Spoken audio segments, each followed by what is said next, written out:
If you have just started a new job, or you've been assigned to a new project, or you're just generally outside your comfort zone, then you don't understand the topic that we're discussing today all too well. Thank you guys for tuning into my channel. My name is Jadi Salah. For people that are new here, and I talk about a bunch of different things, from how I relocated to the UK, tech, entrepreneurship, personal finance, and today I'm going to be exploring the topic of imposter syndrome in tech. Now, I don't know about you guys, but from people that I've spoken to, I know that almost everybody has at one point in their life suffered from imposter syndrome. And there are times that people suffer from it back to back anytime they're like in a new environment, on a new job, on a new project, just once they're outside their comfort zone. Now, what is imposter syndrome? It's that feeling of just feeling like, you're not good enough, or maybe you're a fraud, feeling like, like everyone around you is smarter than you, and, that you don't even know what you're doing. There's that TikTok, video where like, are we supposed to know what we're doing? Like, literally, that is the space you're in anytime you're on a new job. And in tech, like, it is a lot. Now, I'm going to share my personal experience a little bit, because so if you're following my channel, you know that I relocated to the UK about a year ago, and right now I work in a company where I don't have any firsthand experience, in the industry that I'm working in. I have never used the product before. It's not a product that is very popular where I'm coming from. So like just being thrown into that place, I started to feel like, did these people really open their eyes before they hired me? Like, what did they see? Every time we're in meetings, I feel lost because I don't know what they're talking about. Everybody is sounding very intelligent. And then I'm like, what are they talking about? Some things sound familiar, I feel like I know it, and then other times I feel like I don't know it. Then you start to feel like, oh, what if you get fired from the job because you're not performing, because you're not good, because you're not delivering. And all these things really start to overwhelm you. Like, once you start to get that feeling of you're not good enough, you're comparing yourself with everybody around you, it starts to affect your confidence. It just puts you in panic mode consistently. And if you don't do anything about it, like, you might be stuck there for a long time. And I'm going to be sharing some things that have actually helped me, with dealing with imposter syndrome, in general. And the number one thing is, I noticed that my the level of imposter syndrome that I feel when I'm brand new on something is usually very high. Like, the first month is like, it's crazy, But then just realizing that, one, the beginning of something, it's the beginning, for a reason. You're there in the beginning, you're not meant to know, and that should be fine. Like, I know it's difficult to accept, but this is the reality. You have just joined a company. The people that you're talking to have probably been there for much longer than you have. They probably have more experience in the industry than you have. You're in a new environment. You're in a new environment like me, you're hearing new things for the first time, new terminologies, and it's okay for you not to understand, and just give yourself that allowance that it is the beginning, and that is okay. The next thing is, for someone that has, come from like the background that I've come from. I used to own my own fintech startup, and I used to know everything, like, very perfect. Like, I've been there for a long time. Like, that feeling of just wanting to be perfect every single time, it was not helping me. And I felt like I needed to know everything. So if I'm in a meeting, I feel like I need to know everything they're talking about. But like it's not possible. Just understanding that, I don't have to know everything at once started to help me feel better. Another thing that you can do, and something that I did, was to speak to my manager and to also understand what his expectations are. And once I understood that, then I was able to create a plan to pace my learnings.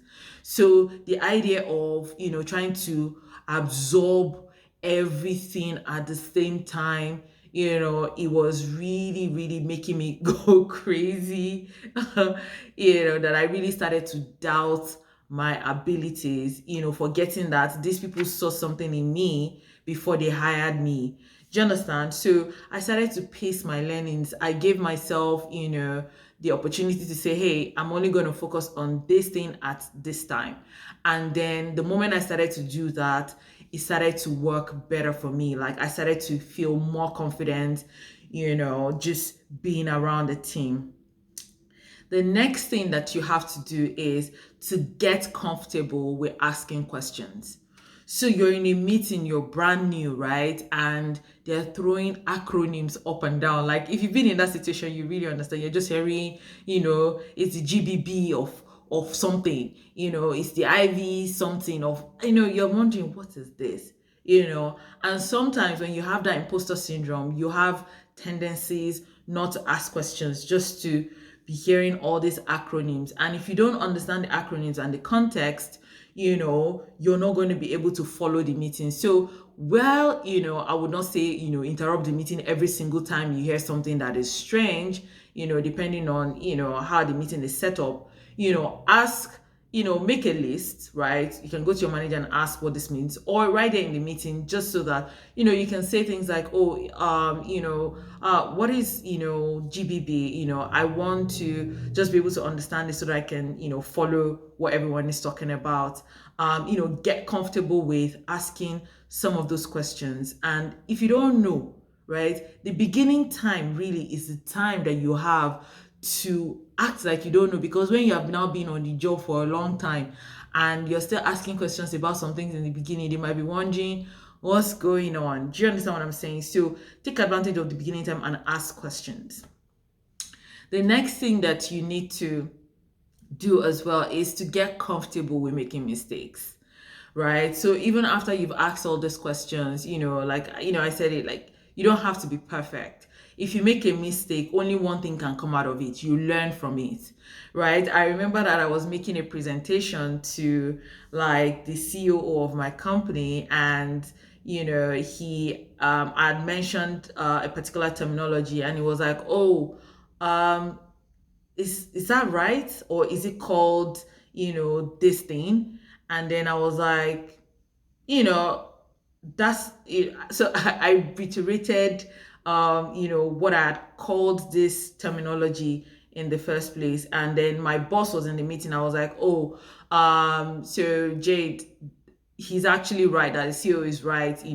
This is like, what we call it. And yeah, I made a mistake in front of the CEO, but hey, I did not die. So, but I learned from it. And next time I'm saying something around, that particular terminology, I actually now use the terminology that the CEO was using. So now anybody that hears me saying it will think that, oh yeah, she understands this thing, but it's okay, to make mistakes. Nothing is going to happen. You can only learn from it. The next thing that helped me is that I started to celebrate my small wins. And, I used to call my sisters every day after work, and I would say, guess what, guys? I actually asked an intelligent question today in the meeting. And how I was defining some of those intelligent questions was when, I would ask questions and then people would go like, that's a nice thought. We didn't even think about that. That used to make me feel good. And I started to celebrate those little wins, right? That one, I was able to attend these meetings. I was able to comprehend what they were saying. And I was able to ask a question that contributed to the meeting. Like, I started to pace myself that way. And little by little, I started to build more confidence, on the job, and, started getting more comfortable, even with like bigger wins, as well. The last thing I'm going to say that helped me with imposter syndrome, is to prepare, really. So if I have a presentation and I know that I don't know so much, right?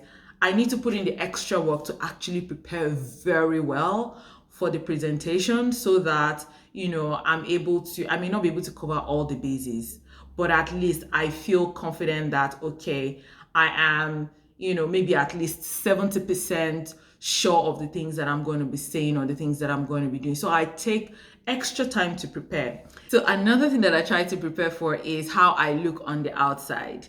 I want to be very confident, in myself. So like with what I'm wearing, I prepare for that.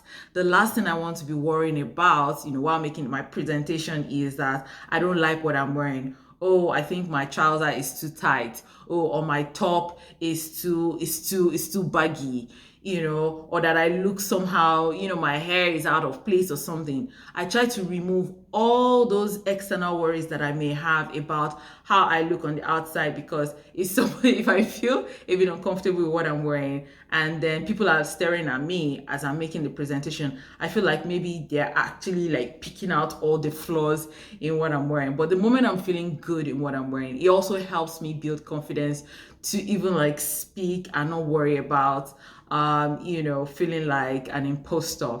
Anyways, these are like, the few tips I can share about how to deal with imposter syndrome in tech.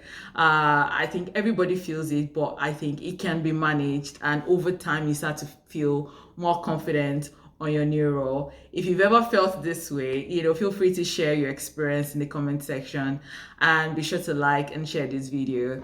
I'll see you next time.